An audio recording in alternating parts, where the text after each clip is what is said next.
Karena kalau saya ingat judul ini, saya teringat kembali kalau saya dulu pernah punya papa dan papa saya sudah meninggal, Bapak Ibu. Jadi papa saya sekarang udah nggak bisa melihat proses anaknya ada di sini, melihat kehidupan anak dia yang sekarang udah jauh lebih baik, jauh lebih berguna, jauh lebih bermanfaat buat semua teman-teman yang ada di sekitar saya, Bapak Ibu. Judul tema hari ini adalah 3 pesan papa. Tema ini keluar, Bapak Ibu, ada suatu pagi subuh saya bangun, tiba-tiba saya dikasih hikmat, ingat Mike, 3 pesan papa. Kenapa saya pengen bagikan buat teman-teman, buat saudara-saudari di sini, Bapak Ibu di sini? Karena saya merasa kalau 3 pesan papa ini sangat lengah dalam kehidupan saya, Bapak Ibu. Kalau saya ada hari ini ya Tuhan, kalau saya ada hari ini Bapak Ibu semuanya, ini karena saya masih ingat 3 pesan papa. Oke? Bapak Ibu bersedia kita ngulik tentang firman Tuhan 3 pesan papa? Apakah Bapak Ibu penasaran dengan 3 pesan papa ini? Iya. Saya yakin 3 pesan papa ini pasti akan berguna bagi kita semuanya. Apalagi di sini semuanya masih muda-muda ya. Kayaknya yang tua cuma saya ya Pak, jangan ya. Oke, tidak berlama-lama, 3 pesan papa. Yang pertama, oke, pesan papa yang pertama adalah bermimpilah dan berharap. Saya ulangi lagi, ingat loh, nanti di ending dari khotbah saya akan bertanya dan saya akan review lagi 3 pesan papa itu apa. Ya kan, supaya nanti Bapak Ibu bisa bawa keluar dari acara ini, bisa kita lakukan setiap hari dalam kehidupan Bapak Ibu semuanya. 3 pesan papa yang pertama adalah bermimpi dan berharap. Bapak Ibu, apakah bermimpi itu salah atau enggak? Saya adalah produk dari mimpi saya di masa lalu saya, Bapak Ibu. Mungkin istri saya ada di sini, dia tahu cerita hidup saya bukan dari keluarga orang kaya, Bapak Ibu. Dan saya ingat sekali, saya juga dari keluarga yang papanya sangat diktator. Dan ya kalau ingat Lesti sama bilang papa saya itu boleh nggak? Saya bilang kekerasan, menggunakan kekerasan dalam mengarungi kehidupan rumah tangga, termasuk saya adalah korban dari kekerasannya. Saya adalah produk dari kekerasan itu sendiri. Tapi kalau Bapak Ibu bertanya apakah saya punya dendam dengan papa saya berani jawab tidak ada dendam. Bahkan saya bangga saya dilahirkan di dunia ini lewat papa dan mama saya, Bapak Ibu. Saya adalah produk dari mimpi saya di masa lalu. Nah, pertanyaannya Bapak Ibu kembali lagi, apakah mimpi itu salah? Enggak. Mari kita buka ayat Alkitab. Kita memulai dulu cerita perjalanan sebelum Yesus lahir. Bapaknya siapa? Yusuf dan mamanya Maria. Oke. Yusuf dikasih mimpi sama Tuhan. Oke, mari kita, Bapak Ibu ada yang buka Alkitab atau handphone Alkitab? Oh iya ada di sini. Oke, mari kita baca Matius 2 ayat 13. 1, 2, 3. Setelah orang-orang Majus itu berangkat, nampaklah malaikat Tuhan kepada Yusuf dalam mimpi dan berkata, bangunlah, ambillah anak itu serta ibunya, larilah ke Mesir dan tinggallah di sana sampai aku berfirman kepadamu, karena Herodes akan mencari anak itu untuk membunuh dia. Dia, anak, itu huruf besar semuanya Bapak Ibu. Jadi ini cerita siapa ya Bapak Ibu? Cerita tentang bapaknya Yesus dimintain lewat mimpinya bapaknya Yesus yaitu Yusuf untuk segera kabur. Kalau tidak, Raja Herodes mau membunuh yang namanya Yesus itu sendiri. Kenapa Raja Herodes mau membunuh yang namanya Yesus? Karena biasa, kalau raja itu merasa kekuasaannya mulai digoyang, khawatir, takut, biasanya raja itu pasti membunuh musuh-musuhnya Bapak Ibu semua. Tapi ingat, Yusuf dikasih mimpi sama Tuhan. Yusuf, panggilannya mungkin kayak gitu kali ya. Atau di Sunda, bahasa Sunda, cup-cup. itu cepat kau lari lah, bawa anak kau sama mamanya anak lu, cepat lari. Karena bentar lagi ada Raja Herodes yang akan ngejar kalian dan membunuh kalian. Oke? Kita lanjut lagi, nggak selesai. Yusuf nggak mimpi cuma sekali, Bapak Ibu.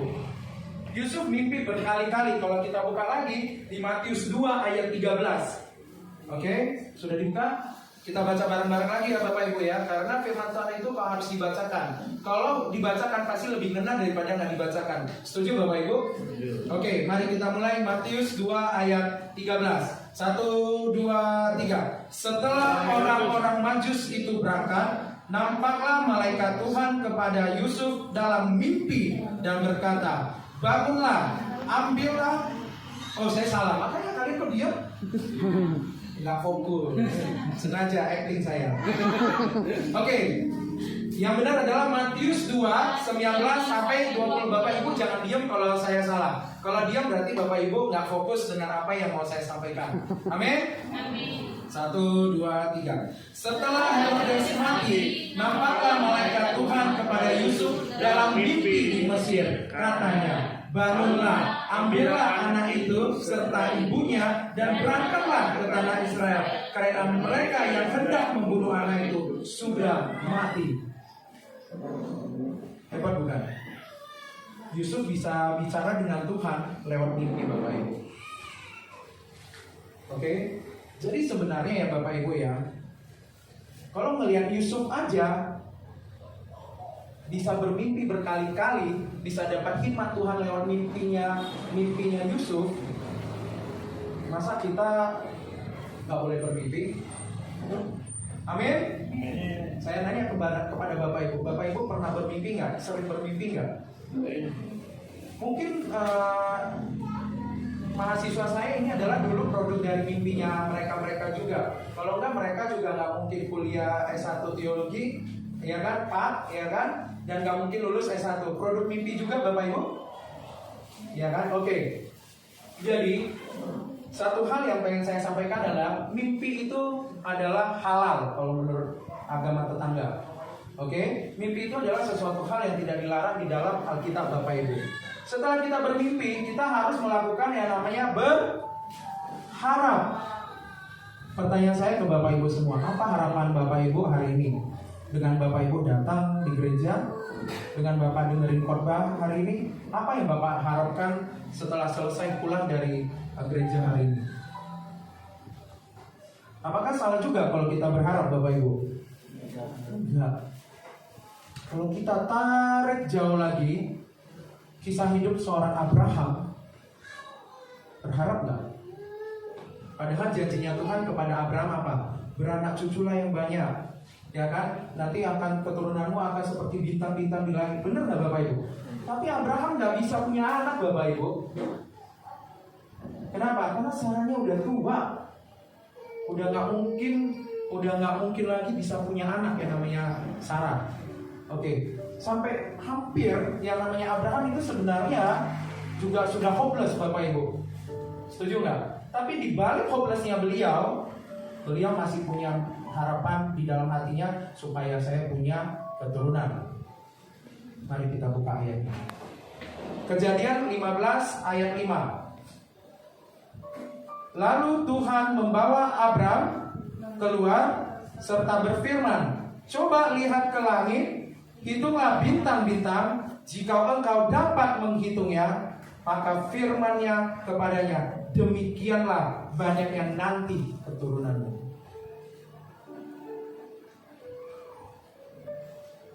Saya baca ayat ini aja saya merinding Bapak Ibu. Andai aja Abraham itu saya. Tapi kan saya nggak mungkin lagi Pak, saya kan nggak mungkin lagi, kan saya udah tua. Apalagi istri saya udah nggak mungkin bisa punya anak. Karena secara logika dari sisi keilmuan biologis kan, maaf, wanita itu kan ada masa selesainya kan. Masa selesai ya udah sama dengan kita nggak mungkin lagi berharap punya anak lagi. Benar nggak Bapak Ibu? Tapi begitu besarnya Abraham, ya berharap besar kalau Tuhan pasti akan mengabulkan doanya dia, ya kan? Dan Akhirnya benar kan, Abraham punya keturunan yang luar biasa kan, sampai nggak bisa dihitung seperti bintang-bintang di langit, Bapak Ibu. Amin. Nah, jadi saya berharap dan saya berpesan kepada Bapak semuanya hari ini, jangan pernah takut untuk berharap. Apa yang Bapak Ibu harapkan hari ini? Apa yang Bapak Ibu mimpikan? Apa yang Bapak Ibu pengenkan dalam kehidupan Bapak Ibu hari ini? Kalau Bapak Ibu nanya saya, apa yang saya harapkan hari ini? Saya cuma berharap dua hal. Saya berharap istri yang di depan saya itu bahagia. Makanya berkali-kali dan sering saya bertanya, Lin, kamu sayang gak sama? Karena ketika seorang istri menyatakan dia sayang sama suaminya, pasti dia cinta banget sama suaminya. Amin. Kedua adalah tadi saya sempat melihat anak kecil yang umur setahun udah bisa jalan, anaknya Bapak ya. Saya juga berharap anak saya nantinya bisa jadi manusia yang takut akan Tuhan. Jangan kayak bapaknya di masa lalu. Saya adalah produk yang baru bertobat itu di pertengahan hidup saya. Tapi saya berharap anak saya sudah mulai takut akan Tuhan itu sejak sekarang sampai selama-lamanya. Jangan kayak bapaknya, ya kan? Karena takut akan Tuhan adalah fondasi hidup kita semua, Bapak Ibu. Amin. Oke, kita balik lagi. Emang cuma Abraham doang yang berharap? Ada nggak tokoh-tokoh lain yang masih berharap punya harapan apa gitu? Ada satu tokoh yang cukup besar namanya, yaitu Raja Daud. Oke, kita buka ya, Bapak Ibu ya. Kalau kita cerita Mazmur itu cerita yang banyak sekali, cerita tentang Daud ya Bapak Ibu ya. Benar nggak Bapak Ibu? Udah baca Alkitab Bapak Ibu? Ya. Udah baca sampai semuanya Bapak Ibu? Ya. Suara saya juga lemes karena saya tahu jawabannya juga pasti akan lemes. Oke. Kita buka ya, Mazmur 39 ayat 8. Mau baca Bapak Ibu? Oke, 1, 2. Dan sekarang, apakah yang ku nanti-nantikan? Ya Tuhan, kepadamulah aku berharap. Yuk kita ngomong dalam hati, Tuhan. Tuhan, aku sangat berharap loh sama Tuhan. Aku berharap istri saya selalu sayang sama aku. Aku berharap selalu anak saya harus takut akan Tuhan menjadi fondasi kehidupannya. Dan apa yang menjadi harapan Bapak Ibu hari ini? Maukah Bapak Ibu mengucapkan harapan itu dalam hati kepada Tuhan? Mau? Kalau mau saya kasih beberapa detik buat Bapak Ibu berharap dalam hati. Katakan dalam hati saja, nggak usah diungkapkan. Karena harapan Bapak Ibu kalau diungkapkan ya, kami juga belum tentu bisa wujudin. Tetapi ketika Bapak Ibu berharap ngomong ke Tuhan, percayalah, tidak ada yang mustahil bagi Tuhan. Hari ini kalau saya masih hidup, istri saya saksinya. Kalau hari ini saya masih hidup, itu karena hebatnya Tuhan. Bukan karena sombongnya saya, bukan karena kekuatan saya. Banyak cerita kesaksian hidup saya hampir mati 3 kali, istri saya paling tahu. Itu tapi di next time aja, kalau Bapak Ibu masih bersedia minta saya untuk hadir di sini, saya akan ceritakan kesaksian hidup saya 3 kali saya hampir mati Bapak Ibu. Karena kesalahan saya, karena kesombongan saya, karena kebelaguan saya, sok kuatnya saya, sok gagahnya saya. Tapi itu next time ya Bapak Ibu ya. Saya kasih 30 detik buat Bapak Ibu. Ayo, apa yang Bapak Ibu harapkan dalam hidup Bapak Ibu, atau kepada untuk hal-hal siapa yang Bapak Ibu harapkan? Ayo kita doakan pada Tuhan. Oke? Dimulai 30 detik dari sekarang.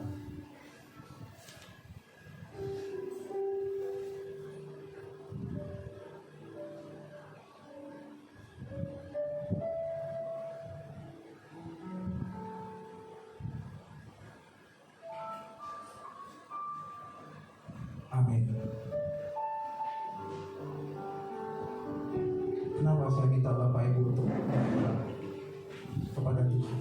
Inilah akhirnya. Karena Yesus adalah sumber pengharapan. Manusia itu sering mengecewakan Bapak Ibu. Tapi kalau hari ini Bapak Ibu masih ada, percayalah Tuhan tidak pernah mengecewakan hidup kita. Apakah Bapak Ibu ada yang dikecewakan oleh Tuhan? Pernahkah Bapak Ibu dikecewakan oleh Yesus? Ayo. Kalau ada silakan bersaksi Bapak Ibu. Oke, tapi saya yakin gak akan ada. Oke, kita buka ayatnya ya. Yohanes 14 ayat 3. 1, 2. Dan apabila aku telah pergi ke situ dan telah menyediakan tempat bagimu, aku akan datang kembali dan membawa kamu ke tempatku, supaya di tempat di mana aku berada, kamu pun berada. Artinya apa? Kalau kita percaya sama Tuhan, percaya aja walaupun kita hari ini mati, tempat kita di mana? Konon katanya surga itu kita nggak usah kerja Bapak Ibu. Konon katanya di surga itu nggak usah bercocok tanam, nggak usah beli sembako minyak harga 28.000 per 1 liter Bapak Ibu. Kalau Bapak Ibu ibu-ibu yang nanti di sini pasti ngerti ya. Minyak 1 liter aja pernah nembus sampai 28.000 Bapak Ibu. Gimana saya nggak tahu? Saya belanja kebutuhan rumah. Berharap Menteri Perdagangan yang baru disandurin ke 13.000, 14.000 lagi, tapi susahnya setengah mati. Oke, jadi artinya kita jangan berharap sama Tuhan, jangan berharap sama manusia-manusia yang ada di kita semua, Bapak Ibu. Berharaplah kepada Tuhan, karena Tuhan Yesus adalah sumber pengharapan. Oke? Pesan Bapak yang pertama apa, Bapak Ibu? 1, 2. Bermimpi dan berharap. Bermimpi dan berharap. Kalau biasanya di kampus saya akan nanya, do you understand? Yes. Pinter banget. Karena kebiasaan ngajar Bapak Ibu. Apalagi ada mantan mahasiswa saya yang udah awesome hari ini, men. Ya kan, jadi bawaannya pengen ngajar lagi nih. Oke, kita masuk yang kedua. Pesan Papa yang kedua, Bapak Ibu. Yang kedua adalah berusaha. Oke? Jelas sekali ketika manusia pertama kali dilahirkan. Manusia pertama itu lahirnya di mana? Taman Eden. Dari awal mula Tuhan sudah minta manusia untuk berusaha. Oke? Kalau nggak percaya Bapak Ibu, kita buka Kejadian 2 ayat 15. 1, 2. Tuhan Allah mengambil manusia itu dan menempatkannya dalam Taman Eden untuk mengusahakan dan memelihara taman itu. Jadi kalau hari ini kita kerja capek, nggak usah ngeluh Bapak Ibu. Kalau hari ini kita jualan lagi susah-susahnya, jangan komplain Bapak Ibu. Karena memang sejak manusia dilahirkan, sejak di-create sama Tuhan, memang tugas kita adalah berusaha. Jadi kalau yang tidak bekerja, tidak berusaha, tidak mengusahakan hidup dia untuk mendapatkan segala hal, itu artinya melawan firman Tuhan. Setuju Bapak Ibu? Habis itu jangan komplain saya ya Bapak Ibu ya. Bukan tulisan saya untuk kita semua harus berusaha, tetapi Alkitab yang menyatakan kita semua harus berusaha. Amin? Terus Pak, berusaha ini boleh santai-santai nggak Bapak Ibu? Boleh nggak? Saya tidur aja nanti jam 12 saya baru mulai beraktivitas lagi ya, nanti saya jam 12 makan habis itu ya nanti saya tidur lagi sejam lah saya kerja. Tahu nggak Bapak Ibu kalau Tuhan itu nggak senang kita malas. Oke? Kita kalau nggak percaya kita buka lagi. Pengkhotbah 9 ayat 10. 1, 2. Segala sesuatu yang dijumpai tanganmu untuk dikerjakan, kerjakanlah itu sekuat tenaga, karena tidak ada pekerjaan, pertimbangan, pengetahuan, dan hikmat dalam dunia orang mati, kemana engkau akan pergi.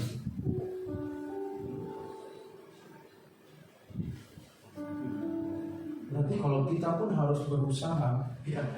Tahu aja. Lagi semangat nih Pak Bu. Jadi kalaupun kita mau berusaha, kita harus berusaha dengan keras, sekuat tenaga kita. Amin. Oke. Lanjut lagi. Ini serem Bapak Ibu. Kalau kita nggak berusaha, efeknya apa Bapak Ibu? Bukan itu. 2 Tesalonika 3 ayat 10. Ingat, baca dulu baik-baik. Kalau udah baca, kalau hari ini kita nggak berusaha dalam hidup kita, jangan apa? Ada di ayat ini. Boleh kita baca bareng-bareng lagi? Saya akan mengupas banyak sekali ayat Alkitab, walaupun 3 pesan Papa cuma 3 Bapak Ibu. Tapi saya nyusun ini sampai 25 slide, isinya ayat semua Bapak Ibu. Ini kayak saya kena kayak senjata makan Tuhan Bapak Ibu. Seolah-olah saya sharing firman Tuhan ke Bapak Ibu, ini ngena ke diri saya juga Bapak Ibu. Oke, kita baca bareng ya. Bisa nggak baca bareng-bareng yang kuat dengan suara sekuat-kuatnya, supaya alam sadar kita sadar kalau kita nggak boleh males. Karena efek dari males adalah ayat ini. Oke? 1, 2, ya. Sebab juga waktu kami berada di antara kamu, kami memberi peringatan ini kepada kamu. Jika seorang tidak mau bekerja, janganlah ia makan. Nah, jangan makan. Oke? Kalau lu mau tidur-tidur di rumah, kalau lu mau males-malesan, siap-siap aja hukumannya adalah nggak bisa makan.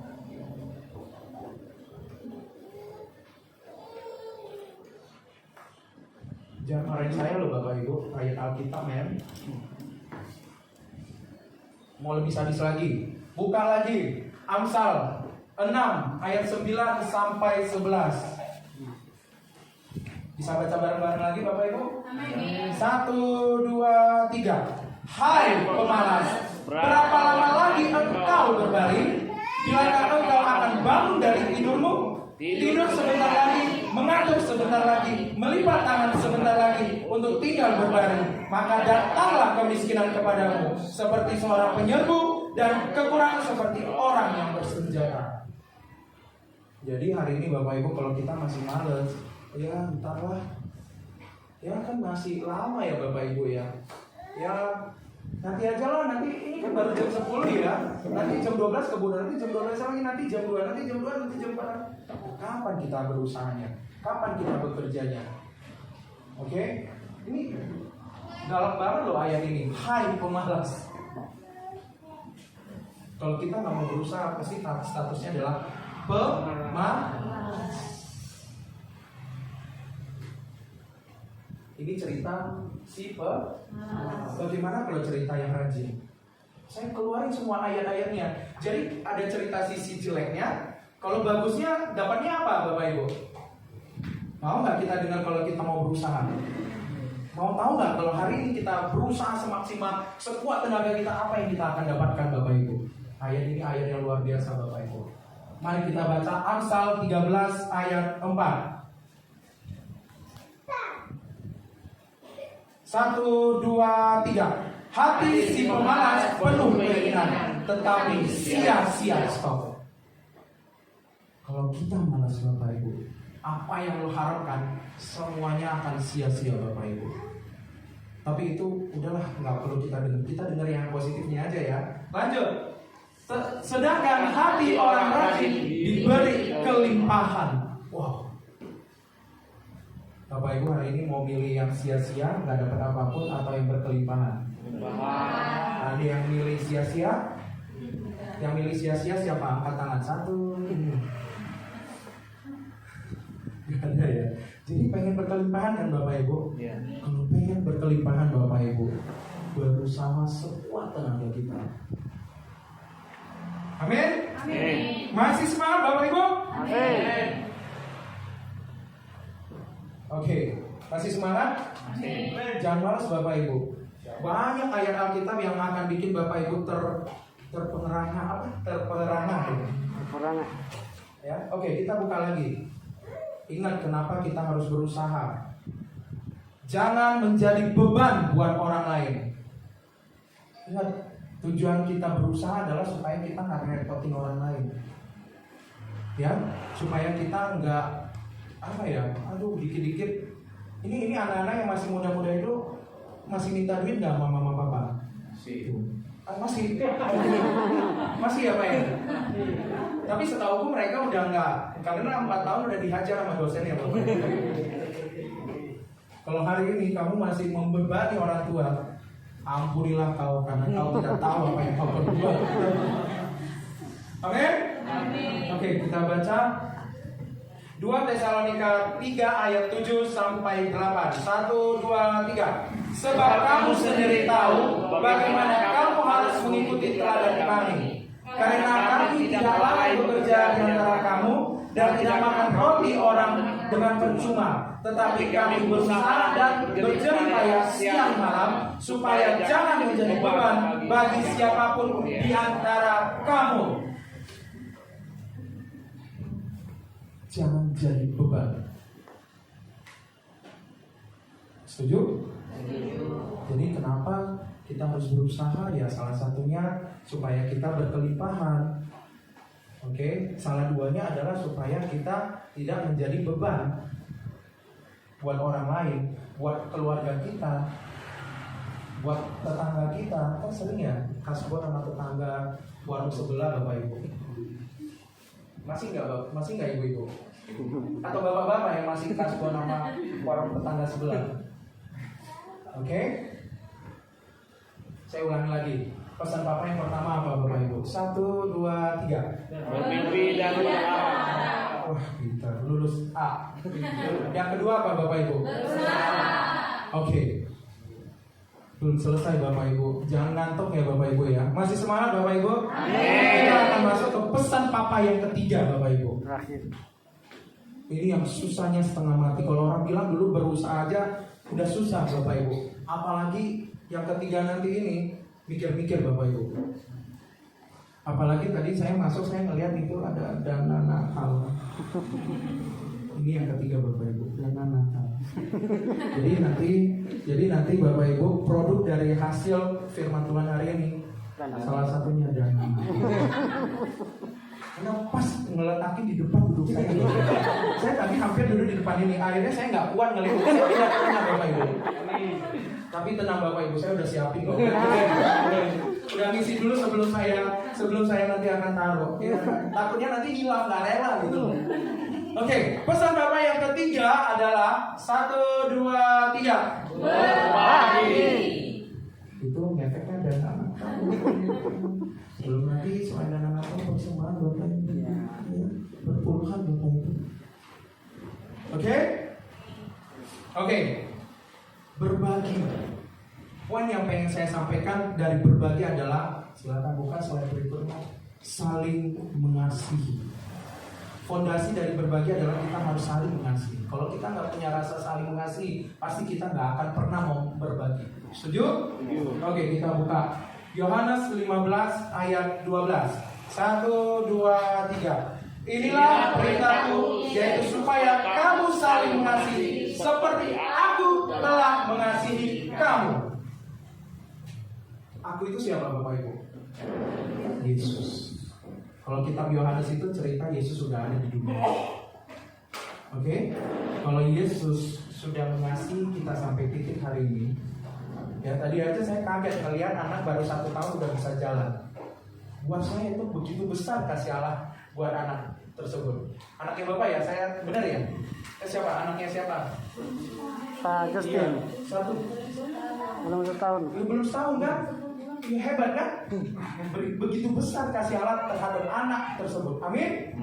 Nah ingat mama papanya belum setahun kan? Anaknya sudah Tuhan kasihi kan? Sudah kasih kesempatan buat bisa jalan, bisa berlari Bapak Ibu. Kalau gitu tugasnya papa mamanya harus berbagi, saling mengasihi. Oke? Karena Tuhan lebih memberi daripada kita. Kalau Tuhan lebih memberi, masa kita nggak rela sih memberi? Amin? Oke, masuk. Poin berbagi adalah tadi saling mengasihi. Sekarang adalah berbagi terhadap yang berkekurangan. Oke? Ayatnya mana? Pokoknya kalau setiap poin yang saya sampaikan semuanya ada ayat. Kalau nggak ada ayat nggak akan saya sampaikan. Makanya istri saya tahu saya siapin ini sampai tengah malam Bapak Ibu. diulang lagi, takut salah ngomong, takut salah dapat hikmat dari Tuhan. Sebenarnya ini slide udah saya bikin dari minggu-minggu lalu Bapak Ibu, tapi masih terus saya review sampai tengah malam kemarin Bapak Ibu. Saya perbaiki, ini. Akhirnya produknya ya ini. Oke, kita baca Efesus 4 ayat 28. 1, 2, 3. Orang yang mencuri, janganlah yang mencuri lagi, tetapi baiklah yang bekerja keras dan melakukan pekerjaan yang baik dengan tangannya sendiri, supaya ia dapat membagikan sesuatu kepada orang yang berkekurangan. Halo, kita yang dulu males. Dulu kita yang suka nyuri uang papa mama, suka mutil di warung tetangga sebelah, bertobatlah. Siapa yang pernah nyolong uang papa di dompetnya papa atau di kantongnya mama? Ayo ngaku. Nggak usah jawab, ngaku dalam hati. Ayo. Siapa yang iseng datang ke warung sebelah itu bon-bon yang merek Sukus, dicolongin satu. Ayo, bertobatlah. Oke? Jadi Tuhan, lewat firman Tuhan ini, kita jangan lupa, kita harus berbagi karena kita sudah dikasih oleh Tuhan sebelumnya. Makanya karena kita sudah dikasih oleh Tuhan, makanya saatnya kita mengasihi orang lain, membantu orang yang Amin. Nah, ini kok benar semangat ya? Nah, kan saya bilang, pesan Papa yang ketiga itu akan bikin Bapak Ibu jadi lemah, letih, lesu, letoy. Amin. Oke. Jangan kapok Bapak Ibu. Tapi saya yakin ayat poin ini Bapak akan langsung semangat 2-3 kali lipat, 10 kali lipat dari yang amin yang terakhir. Mari kita buka. Ketika kita berbagi Bapak Ibu, maka kita akan diberkati. Pasti senang, mukanya langsung berubah. Muka senyum pepson ya. Senyum. Oke, kita buka. Nggak percaya? Ada ayatnya Bapak Ibu. Amsal 22 ayat 9. Mau kita baca bareng-bareng? 1, 2, 3. Orang yang baik hati akan diberkati karena ia membagi rezekinya kepada dengan si miskin. Senang nggak? Amin nggak? Sama kayak yang tadi, nggak lebih amin ya, nggak lebih kenceng ya. Amin nggak? Amin. 10 kali lipat, bener kan? Kalau yang diberkati itu kita semua pasti semuanya semangat Bapak Ibu. Tapi jangan lupa loh Pak. Jangan lupa ya diisi Bapak Ibu. Oke. Kalau kita berbagi, melakukan segala hal yang Tuhan sudah inginkan, dan nanti ketika kita berbagi kita berkati. Sebenarnya ketika kita berbagi Bapak Ibu, ya itu lakukan pakai hati Bapak Ibu, tulus dengan cinta kasih Bapak Ibu. Jangan kita memberi nanti ngisi dana Natal di kota itu dengan cerutu ya, menggerutu. Apaan? Kalau saya punya uang berapa aja udah habis di gereja. Kan nanti minggu depan saya nggak mau ke gereja lagi lah. Ampun deh, kapok deh. Nggak kayak gitu kali Bapak Ibu. Amin. Saya yakin cuma di sini nggak seperti itu kan Bapak Ibu? Nggak kan? Iya atau enggak Pak? Bu, enggak kan? Nggak salah. Iya, kalau ngasih itu dengan cinta, sarangeo. Bener ya sarangeo ya? Dengan cinta. Ayatnya jelas. Orang yang baik hatinya akan ayatnya mana? Tuh, melamun dia. Oke. 1 Korintus 16 ayat 14 Bapak Ibu. 1, 2, 3. Lakukanlah segala pekerjaan dalam kasih. Simbolnya cuma segini. Kasih. Oke, jangan menggerutu, jangan komplain. Oke, kalau Tuhan udah kasih kita kehidupan. Saya pernah dengar dari salah satu pendeta Bapak Ibu. Bapak Ibu pernah nggak berhitung kalau hari ini Tuhan memperhitungkan oksigen yang kita nafas? Berapa rupiah yang Bapak Ibu harus bayarkan untuk bisa dapat oksigen. Pernah nggak kita ada di situasi waktu itu COVID yang kita butuh tabung oksigen, di mana tabung oksigen sangat langka, Bapak Ibu? Pernah ada di momen itu, Bapak Ibu? Harusnya ini semuanya udah ada di momen COVID, toh? Saya kena di momen itu, saya kena COVID Delta. Benar kan? Di mana tabung oksigen langka, kan? Dan bayangin kita mau beli tabung itu berapa harganya, Bapak Ibu? Bayangkan kalau hari ini Bapak Ibu hidup gak usah sampai 40-50, 25 tahun aja deh. Coba diperhitungkan satu hari Bapak Ibu kalau bayar oksigen yang kita nafas hari ini sampai titik 25 tahun, Bapak Ibu harus bayar berapa buat kehidupan Bapak Ibu sampai titik 25 tahun. Amin. Jadi kalau Tuhan sudah kasih kita yang terbaik, apa enggak kita lakukan dengan tulus, kita lakukan dengan kasih, beri aja lah. Kau juga percaya aja nanti isi dompet kita akan diisi oleh Tuhan kok. Amin. Lewat berusaha, bekerja dengan sekuat tenaga. Amin. Amin. Oke. Pertanyaan Bapak Ibu pasti 3 pesan Papa. Papanya siapa, Bapak Ibu? Ayo. Khotbah hari ini belum selesai. Setelah 3 pesan Papa selesai, siapa Papa tersebut yang saya maksud? Sekarang buka slide. Siapa Papa? Makanya sengaja saya milih gambar pas ini. Milih gambar ini aja susahnya setengah mati, Bapak Ibu, sampai harus bongkar cari-cari di internet, Bapak Ibu. Karena Papa itu kan nggak kelihatan kan? Yang kelihatan kita kan? Ini kan kita kan, Bapak Ibu? Siapa Papanya? Bisa tahu nggak siapa? Brad Pitt? Atau Arnold Schwarzenegger? Siapa Papa yang saya maksud? Bukan. Yesus Kristus.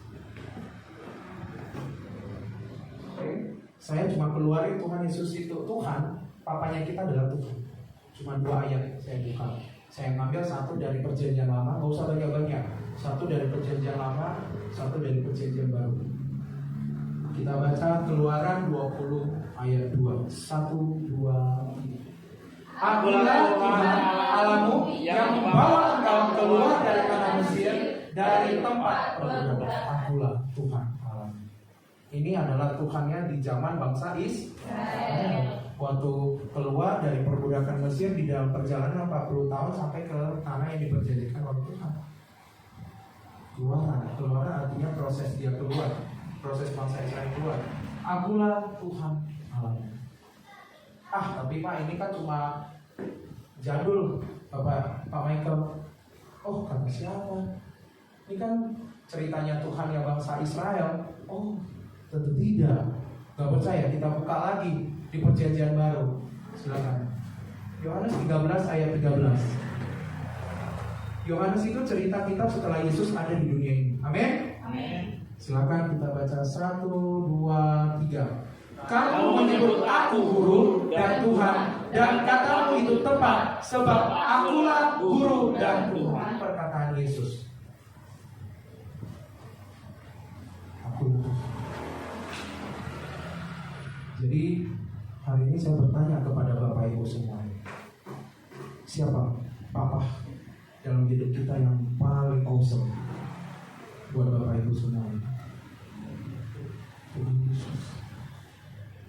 Makanya anak saya usia 2,5 tahun udah bisa nyanyi Tuhan Yesus tidak berubah, tidak berubah, tidak berubah. Sebab walaupun anak saya cuma nyanyi kayak gini doang, saya aja senang dengerin. Berarti dari kecil anak saya udah mulai ngerti tentang Tuhan Yesus, walaupun mungkin detailnya dia belum baca Alkitab. Tapi dengan bisa nyanyi aja, saya udah senang banget melihat anak saya bisa nyanyi itu. Tuhan Yesus tidak berubah, tak berubah. Cuma kadang cadel anak saya. Selama-lamanya, agak salah. Selama-lamanya. Amin. Amin. Saya review. Udah selesai Bapak Ibu? Belum ngantuk kan Bapak Ibu? Belum. Masih semangat? Amin. Saya pengen ya, mungkin Pak Bapak Pendeta, Bapak Ibu yang ada di sini ya, tolong direview lagi di besok, lusa, minggu depan, atau pas ngumpul lagi. Ingat 3 pesan Papa itu apa Bapak Ibu? Kenapa itu penting menurut saya? Ya, karena itulah kehidupan kita. Pesan yang harus kita jalankan dalam kehidupan kita, Bapak Ibu. Oke, pesan Papa yang pertama apa? 1, 2, 3. Bermimpi dan berharap. Pesan Papa yang kedua adalah Berusaha. pesan Papa yang ketiga Berbagi. Amin. Demikian khotbah hari ini. Terima kasih. Shalom semuanya. Saya mau nyanyi. Ketika 3 pesan Papa itu sudah kita ngerti, Bapak Ibu. Ya, saya pengen Bapak Ibu buka slide. Tuhan tahu. Tuhan tahu kok. Ini lagu. Sebenarnya lagu ini adalah coveran dari lagu yang sudah dinyanyikan. Kalau Bapak Ibu berkenan, nanti Bapak Ibu boleh buka di YouTube. Bapak Ibu boleh search Michael Huang Official. Bisa buka nggak ya? Bisa internetan nggak? Michael Huang Official, Pilih Tuhan Tahu. Ini adalah lagu yang menginspirasi saya pada akhirnya untuk membuat satu album lagu rohani yang jujur saya dedikasikan 100% buat Tuhan. Karena Tuhan sudah sangat baik, sudah memberi kesempatan saya hidup 3 kali. Saya 3 kali hampir mati dan 3 kali dikasih kesempatan buat hidup. Kalau Tuhan aja saya nama saya Bapak Ibu, masa saya nggak kembalikan apa yang Tuhan sudah kasih buat hidup saya, Bapak Ibu. Tuhan pengen saya bukan hanya sekedar nyanyi, Bapak Ibu, tapi Tuhan pengen lewat lagu yang saya nyanyikan, Bapak Ibu. Bapak Ibu berkati dalam kehidupan Bapak Ibu. Amin. Amin. Nanti Bapak Ibu boleh search di YouTube. Saya dari tadi keringatan terus ya. Tapi saya menikmati banget, habis banget saya di depan Bapak Ibu. Semangat banget berkobar-kobar untuk menyampaikan firman Tuhan 3 pesan Papa tadi, Bapak Ibu. Bapak Ibu, izinkan saya nyanyi ya. Nanti Bapak Ibu kalau sudah hafal, kita nyanyi bareng-bareng yuk.